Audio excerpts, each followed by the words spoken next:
Shalom Elohim, Bapak Ibu dan teman-teman yang terkasih dalam Tuhan Yesus Kristus. Puji Tuhan, kita berjumpa kembali dalam program Kesaksian Iman yang luar biasa ini. Dan saya selalu berdoa Bapak Ibu dalam perlindungan Tuhan yang sempurna. Dan apapun yang dikerjakan dibuat Tuhan berhasil. Puji Tuhan, kita akan menyelesaikan akhir tahun ini dan sebentar lagi kita akan merayakan Natal. Baiklah, hari ini kita akan mendengarkan kesaksian dari Ibu Risma, seorang murtadin yang berasal dari Makassar. Luar biasa sekali kesaksian beliau, di mana beliau adalah keturunan Raja Goa. Wow, keturunan Raja Goa dan sangat fanatik, sangat menentang kekristenan, bahkan dilarang mengucapkan selamat Natal oleh orang tuanya kepada orang-orang Kristen. Namun apa yang terjadi? Beliau malah murtad. Saat beliau menikah dengan suaminya yang Kristen, beliau malah merindukan, malah menginginkan suaminya menjadi mualaf.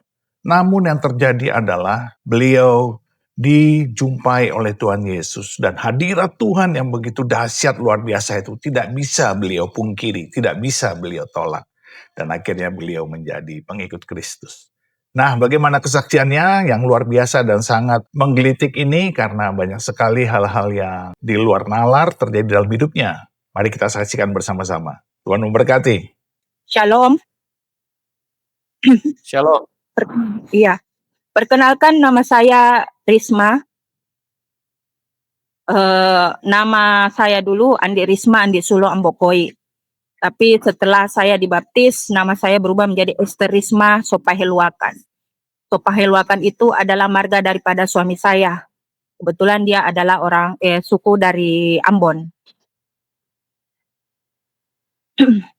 Saya adalah anak dari seorang perwira TNI Angkatan Darat. Orang tua saya adalah seorang perwira TNI Angkatan Darat, dan ibu saya adalah seorang PNS TNI Angkatan Darat juga. Ayah saya beristri 3. Jadi istri pertama cerai, anak 3. Istri kedua juga cerai, anak 4. Dan istri ketiga adalah ibu saya, yang anaknya cuma 1, yaitu saya. Jadi saya anak tunggal dari ibu yang ketiga, dan anak bungsu dari ayah saya. Ayah saya adalah turunan Raja Bone, Arumpalaka.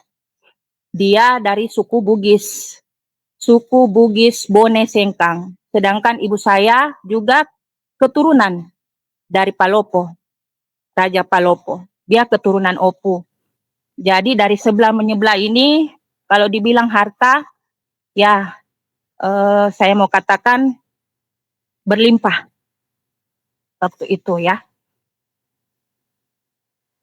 Saya hidup dengan harta yang berlimpah dari kedua orang tua saya. Saya disekolahkan sampai saya sarjana hukum, lalu bekerja sebagai seorang pengacara. Ketika saya menjadi seorang pengacara, ya saya membela, sebenarnya saya malu mengatakan ini, dari 27 orang yang saya bela, cuma 1 atau ya 3 orang yang benar, memang benar-benar benar. Yang lain daripada itu adalah orang yang salah.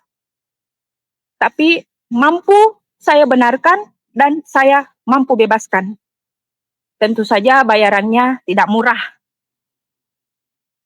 Jadi waktu itu kehidupan saya memang berlimpah dari segi materi. Dari ujung rambut sampai ujung kaki, saya memakai barang-barang branded. Saya hidup dari orang tua yang sangat keras dari segi agama. Baik dari segi dia mengajarkan saya doktrin, sangat keras. Jadi waktu itu saya dilarang keras untuk berteman atau bergaul dengan orang yang tidak seiman dengan saya. Jadi teman-teman saya itu, saya bersahabat ada 7 orang, tidak ada yang Kristen, semuanya Islam. Ayah saya memang melarang keras untuk berteman dengan agama di luar agama Islam. Dan melarang saya untuk mengucapkan Natal. Melarang saya untuk mengucapkan, meskipun itu cuman Selamat Natal. Jangankan Selamat Natal, melihat pohon Natal pun yang berkilau, ayah saya marah. Karena waktu kecil saya kadang mengagumi pohon Natal itu. Oh, ada ya pohon macam indah begitu, penuh dengan lampu-lampu. Tapi ayah saya marah. Dia melarang keras saya. Apalagi untuk membaca firman Tuhan, jangankan membaca Injil, menyentuhnya pun kami diharamkan waktu itu. Memang keras. Dilarang bergaul, dilarang mengucapkan Selamat Natal, dilarang bertamu di suasana Natal, pokoknya semua serba dilarang. Hingga akhirnya saya tumbuh menjadi orang yang juga keras, sombong, dan angkuh. Hingga ketika saya menjadi seorang pengacara pun, saya tidak berteman dengan sembarang orang. Saya tidak berbicara juga dengan sembarang orang. Kalau saya lihat dia dari orang biasa-biasa saja, oh itu saya tidak pakai. Kalau istilah orang Manado, tidak pakai. Saya mesti berbicara atau bergaul dengan orang yang tingkatannya tinggi. Orang yang derajatnya tinggi waktu itu. Hingga suatu ketika umur saya 36 tahun, saya dipertemukan dengan seorang laki-laki yang menjadi suami saya sekarang. Saya mengenal dengan dia, saya kenal dia, saya tahu dia Kristen, dan saya tahu juga bahwa dia seorang pendeta. Tapi bagi saya itu bukan masalah karena saya bisa menarik dia untuk masuk ke Islam. Itu rencana saya. Maka dari itu, ketika saya sudah berkenalan dengan dia, saya sudah mencoba supaya menarik dia masuk ke Islam. Tapi yang dia katakan adalah, roh yang ada padaku lebih besar kuasanya daripada roh yang ada di dunia ini. Jadi saya bilang, roh apa? Karena kalau menurut Islam, kalau berbicara tentang roh, berarti hal-hal yang berbau gaib. Jadi saya bilang, maksud kamu roh apa ini? Saya bilang. Hingga akhirnya saya terus mencoba, tapi saya bilang, saya perlu juga pelajari.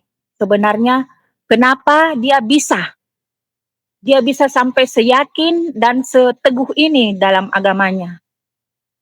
Jadi terus dia menawarkan ke saya bahwa saya akan mempertemukan kamu dengan Ibu Rosdiana Muhtar. Ibu Rosdiana Muhtar itu adalah latar belakang juga Islam. Dia orang Jeneponto, tapi dia juga sudah memeluk, dia sudah percaya Tuhan Yesus, dan dia menjadi penginjil sampai ke internasional. Saya bilang, saya tidak perlu dengan dia. Saya tidak kenal dia waktu itu. Tapi akhirnya saya penasaran juga. Saya bilang, oke, saya mau ketemu dengan dia. Akhirnya saya bertemu dengan dia. Disitulah kami sempat berdebat. Sebenarnya yang mendebat saya sih. Kalau saya memanggilnya Mami Ros ya. Kalau Mami Ros orangnya tenang menjelaskan. Saya bilang seperti ini. kalau memang Yesus itu adalah Tuhan, kenapa kok dia repot-repot turun ke dunia ini? Iya toh? Dia kan sudah menciptakan surga dan neraka. Cukup dia berada saja di tahtanya sana dan menyaksikan torang-torang ini yang ada di dunia. Tinggal masukkan, kalau kamu berdosa ya neraka. Kamu baik, ya surga. Saya katakan seperti itu kepada Mami Ros. Tidak perlulah dia repot-repot turun menjelma jadi manusia, hidup dengan 12 murid. Waktu itu saya belum tahu ya, 12 murid, saya bilang hidup di dunia, disiksa, sampai disalib. Terus Mami Ros menjelaskan bahwa karena Yesus itu adalah Tuhan, maka dia bisa menjadi apapun yang dia mau. Dan dia turun ke dunia ini karena memiliki visi dan misi untuk menyelamatkan kamu dan saya dari dosa. Karena manusia tidak akan mengenal mana yang benar, dan apa yang salah. Apa yang dosa dan apa yang tidak, jika dia tidak turun ke bumi untuk melakukan karya keselamatan. Itu perkataannya ke saya. Memang betul. Ngapain sih dia susah-susah turun ke bumi? Kok dia yang punya bumi kok? Mami Ros bilang begitu. Tapi karena dia menyayangi kamu dan saya dan makhluk lainnya yang ada di dunia ini, di bumi ini, manusia lainnya yang ada di bumi ini, maka dia turun ke bumi ini, mengorbankan dirinya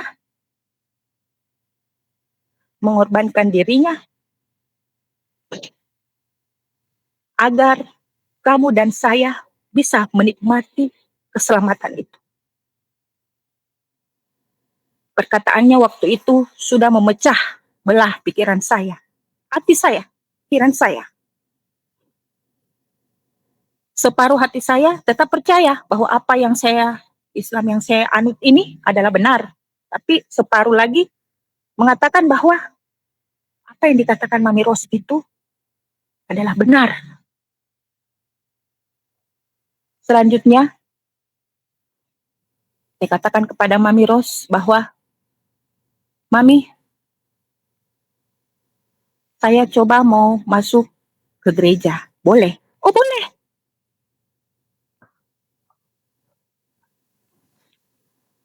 Jadi pada waktu itu sekitar bulan Oktober tahun 2014, saya lupa tanggalnya, sekitar tanggal berapa, kalau tidak salah 10 Oktober 2014, saya ke gereja. Saya masuk ke gereja Ibu Rosdiana Muhtar. Di Makassar waktu itu, di daerah Panampu, saya masuk. Ketika saya masuk ke dalam gereja, masih di pintu masuk. Saya masuk jalan, tiba-tiba bulu-bulu saya mulai ujung rambut sampai ujung kaki ini merinding. Dan saya katakan, aduh, dalam hati saya, ini pasti tempat yang tidak beres. Karena kalau menurut Islam, kalau ada hal-hal yang membuat orang merinding, berarti itu sesuatu yang gaib. Jadi saya bilang, ini pasti ada setannya. Saya bilang waktu itu, dalam hati, ini pasti tidak benar ini. Karena kenapa saya merasa merinding waktu itu. Saya masuk, saya duduk di bangku barisan kedua, diapit oleh suami saya dan Ibu Rosdiana Muhtar sendiri. Puji-pujian masuk, khotbah masuk, saya belum merasakan apa-apa. Tetapi ketika penyembahan sesudah khotbah, sudah khotbah waktu itu penyembahan. Tiba-tiba saya menangis.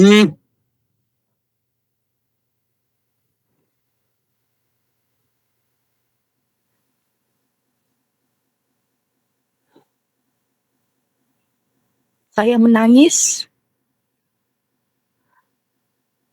Saya tidak tahu juga waktu itu perasaan saya bagaimana, kenapa sampai air mata ini tumpah seperti air mancur,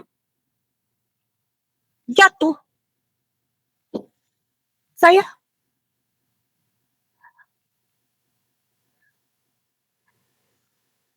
tidak tahu apa yang saya rasakan waktu itu. Perasaan ini macam remuk. Di saya macam remuk.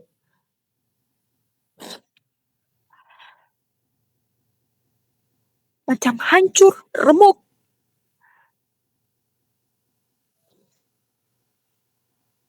Ketika selesai, suami saya bertanya, "Kenapa kamu menangis?"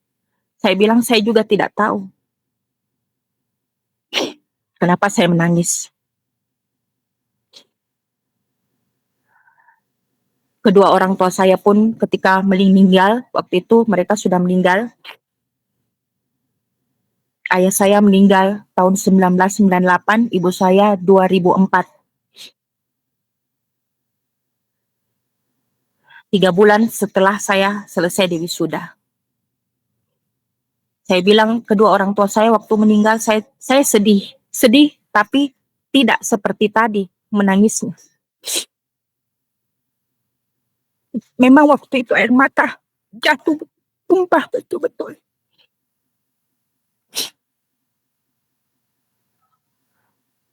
Hingga akhirnya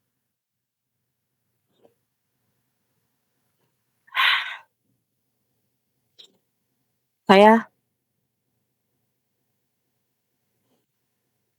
menikah dengan suami saya di catatan sipil. Itu penuh perjuangan karena keluarga saya sangat tidak setuju karena masih Kristen, tapi saya yakinkan mereka bahwa dia akan masuk Islam. Hingga akhirnya kami disetujui di catatan sipil dulu. Waktu itu bukan biaya sedikit karena tidak melewati agama, tata cara agama, langsung catatan sipil. Jadi setelah saya menikah, keluarga sudah mulai bertanya-tanya, kapan dia bisa masuk Islam, kapan? Saya bilang sabar, tetap ada waktunya.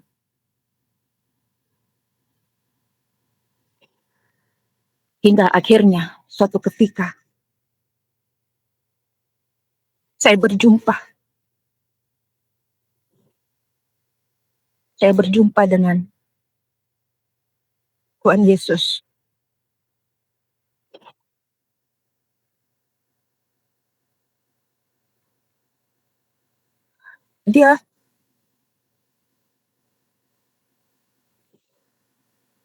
Saya antara mimpi dengan tidak, tapi nyata dengan tidak.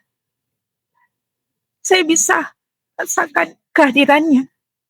Udara yang ada pada waktu itu yang membuat saya sangat damai, sangat sukacita, sangat senang, sangat luar biasa. Saya tidak bisa ungkapkan dengan kalimat dan kata-kata lagi. Udaranya saja waktu itu sudah sangat luar biasa saya rasakan. Lalu saya pandang dia berupa cahaya. Jadi kalau sampai saat ini saya ditanya wajahnya seperti apa, saya hanya bisa bilang dia berupa cahaya. Saya tidak bisa menggambarkan wajahnya seperti apa. Yang jelasnya dia berupa cahaya yang melebihi daripada sinar matahari. Karena saya sempat mengalami kebutaan meskipun hanya 15 menit karena memandang cahaya itu. Luar biasa. Saya tanya, kamu siapa? Cahaya itu berkata, marilah kepadaku yang letih lesu dan berbeban berat, maka aku akan memberikan kelegaan kepadamu. Waktu itu saya belum tahu bahwa itu adalah isi dari firman Tuhan. Karena saya belum membaca firman Tuhan, Injil belum. Saya belum paham, saya belum tahu sama sekali. Lalu saya berkata lagi, saya butuh sebuah nama. Kamu ini siapa? Lalu cahaya itu kembali berkata, aku adalah jalan kebenaran dan hidup. Stop, titik. Sampai di situ. Lalu tiba-tiba dia menghilang. Cahaya itu menghilang. Udaranya pun perlahan-lahan pergi. Saya menangis sejadi-jadinya. Memohon supaya udaranya saja. Saya mau rasakan itu untuk selama-lamanya.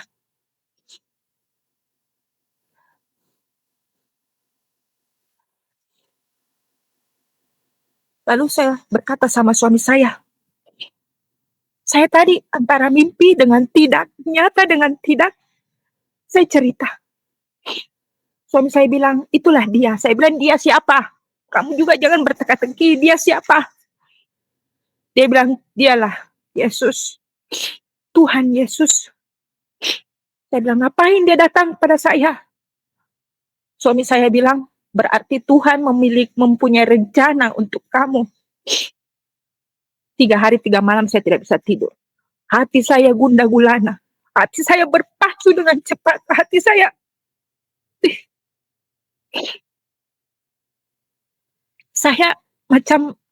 macam mau melompat dari tempatnya. Menggebu-gebu. Apa sih yang saya rasa? Apa ini? Hingga akhirnya saya putuskan untuk dibaptis. Karena sepertinya ada suara. Suara, kamu harus lahir baru. Kamu harus lahir baru. Saya tanya lagi kepada suami saya. Saya kok selalu mendengar. Lahir baru maksudnya ini apa? Apakah kita harus dilahirkan kembali atau bagaimana? Atau apa? Apa maksudnya? Suami saya menjelaskan. Akhirnya saya katakan bahwa oke, saya mau dibaptis. Suami saya waktu itu menolak. Bilang jangan dulu, kamu harus pelajari dulu firman Tuhan. Saya katakan, Injil begitu tebal, saya harus baca dulu dari awal sampai akhir, saya harus pahami, baru saya baptis. Saya bilang begitu. Akhirnya,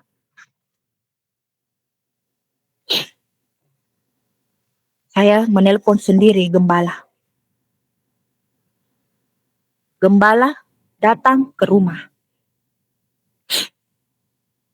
Dan dia menegur suami saya, Bapak, jangan seperti itu.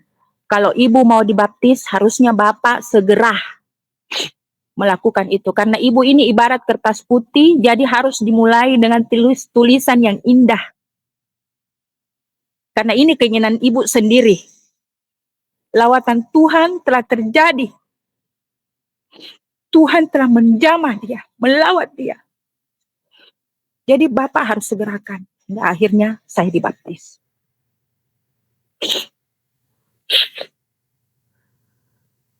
Setelah dibaptis,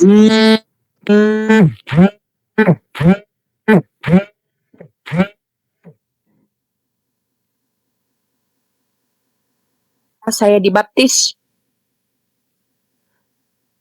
saya harus menjalani beberapa proses.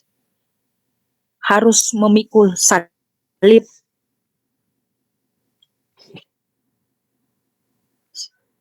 Saya mengalami ujian yang kalau manusia saya rasanya sudah tidak mampu, tidak sanggup lagi. Saya tidak mampu menghadapi semua ini. Karena saya harus kehilangan Harta warisan yang seharusnya menjadi milik saya.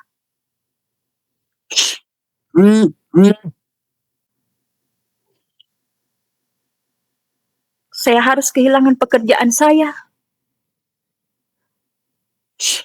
Dan yang paling menyakitkan adalah saya seorang pengacara yang biasanya menjebloskan orang ke dalam penjara, tapi saya sendiri dan suami saya harus dipenjara. Konsekuensi dari menerima Tuhan Yesus, kami harus dipenjara selama 4 bulan. Ini karena keluarga saya melaporkan suami saya bahwa dia telah memprovokasi saya.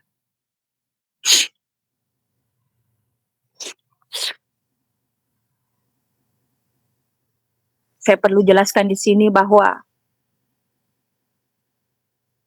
ayah saya mempunyai hubungan dekat, hubungan kekeluargaan dekat dengan salah seorang pejabat.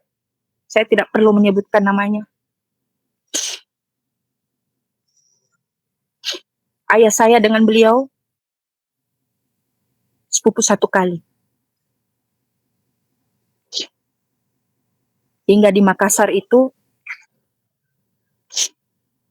mau dari polisi, mau dari tentara, pangkat bunga dan bintang, sebagian besar adalah keluarga saya. Dan mereka membuat hukumnya sendiri.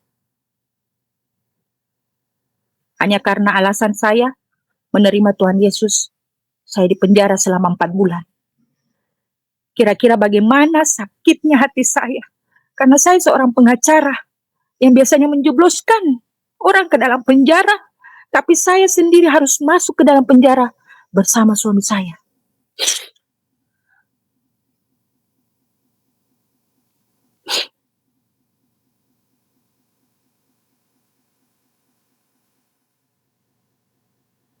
Lalu firman Tuhan datang menguatkan saya bahwa kamu akan dibenci semua orang oleh karena namaku. Tetapi orang yang pertahanan sampai pada kesudahannya akan selamat. Dunia akan membencimu.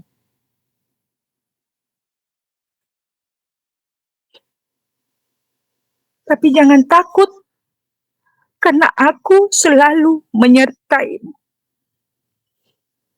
Itu yang membuat saya kuat sampai saat ini.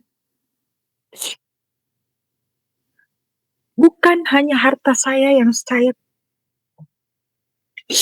saya kehilangan, tetapi suami saya pun. Suami saya adalah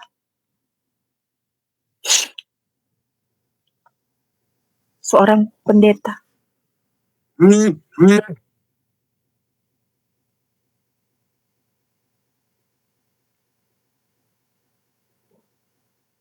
Suami saya juga sempat disiksa oleh keluarga saya. Itu juga yang membuat saya merasa sakit hati waktu itu.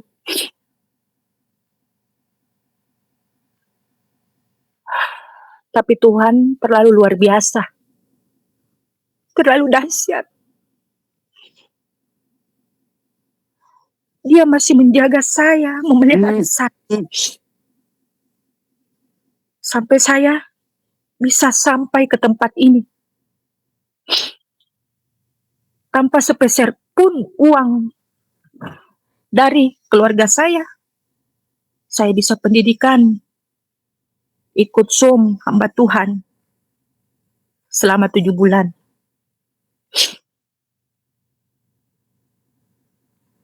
Mami Ros mensponsori kami hingga kami ada di kota Sulawesi Utara ini, di Manado ini. Dan sampai detik ini kami masih melayani pekerjaan Tuhan di sini. Dan saya mendapatkan kehidupan yang baru di sini. Saya kehilangan saudara kandung saya, keluarga kandung saya Saya kehilangan karena mereka tidak mengakui saya lagi. Mereka sudah memblacklist saya. Mereka menganggap saya mati. Tapi Tuhan menggantinya dengan banyak saudara, banyak keluarga di sini. Meskipun tidak sekandung, tapi seiman. Dan itu membuat saya damai sejahtera. Sukacita yang luar biasa. Itu tidak dapat tergantikan oleh harta manapun. Tidak bisa dihitung dengan uang.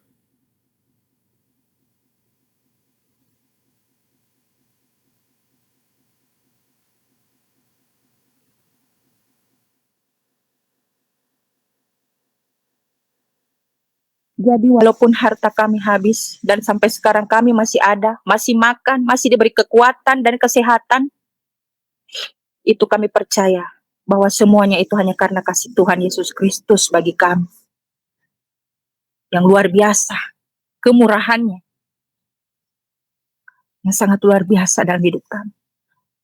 Dan saya sangat bersyukur karena Tuhan Yesus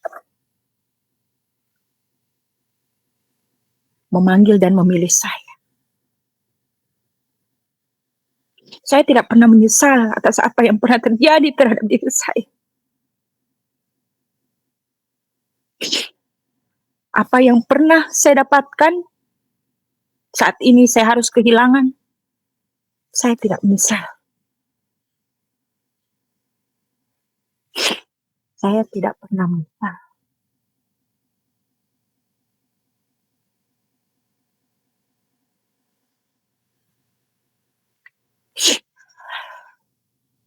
Saat ini pernikahan kami sudah berjalan 7 tahun. Tapi kami belum dikaruniai anak.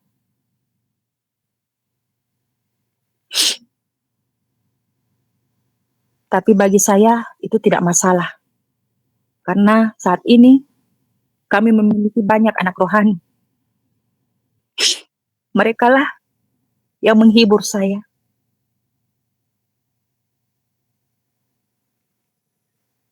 Menggantikan air mata saya jadi senyum. Tuhan mengirim mereka untuk saya. Dan saya sangat bersyukur. Tuhan Yesus baik, sangat baik. Luar biasa. Jadi, apapun yang orang alami, itu merupakan ujian. Itu merupakan proses yang harus kita lewati, harus kita jalani untuk naik untuk naik ke level berikutnya, next level, untuk menjadi pemenang, bahkan lebih daripada pemenang.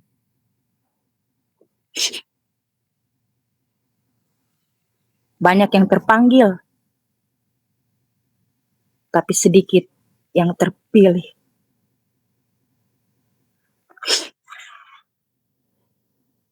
Untuk itu, lewat kesaksian saya ini, saya mau katakan kepada semua orang yang telah dipilih oleh Tuhan untuk menjadi pengikutnya, untuk jangan coba-coba meninggalkan Tuhan Yesus. Karena Tuhan Yesus sudah sangat terlalu baik kita semua. Dan untuk saudara-saudara kita yang belum mengenal Tuhan Yesus, tugas kita untuk memberitakan Injil kepada mereka, agar mereka juga bisa merasakan lawatan Tuhan. Dan jika itu terjadi,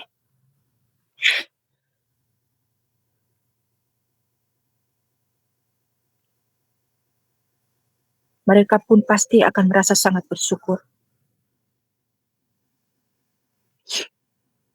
Karena menjadi orang yang terpilih.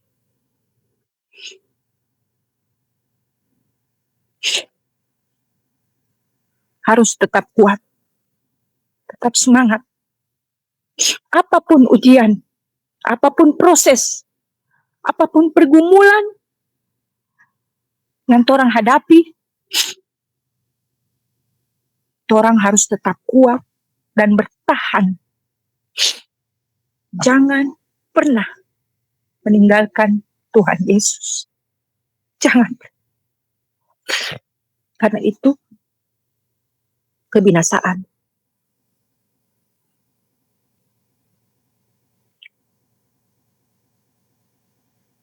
Saya rasa demikian kesaksian saya.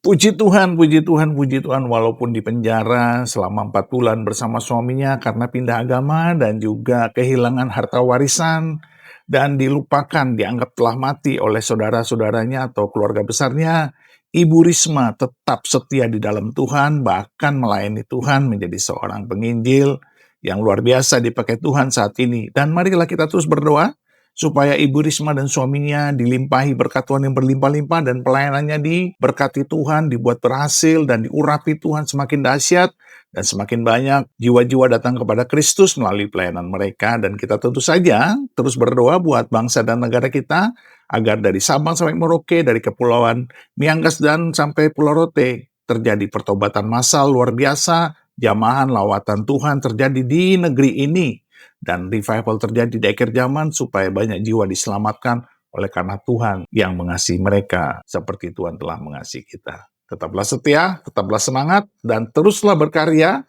di dalam Tuhan dengan menginjili, dengan bersaksi, dan dengan bersafaat. Tuhan beserta kita dan mengasihi kita semua di dalam nama Bapa dan Anak dan Roh Kudus, di dalam nama Tuhan Yesus Kristus. Haleluya, haleluya, haleluya. Amin, amin, amin, amin, amin.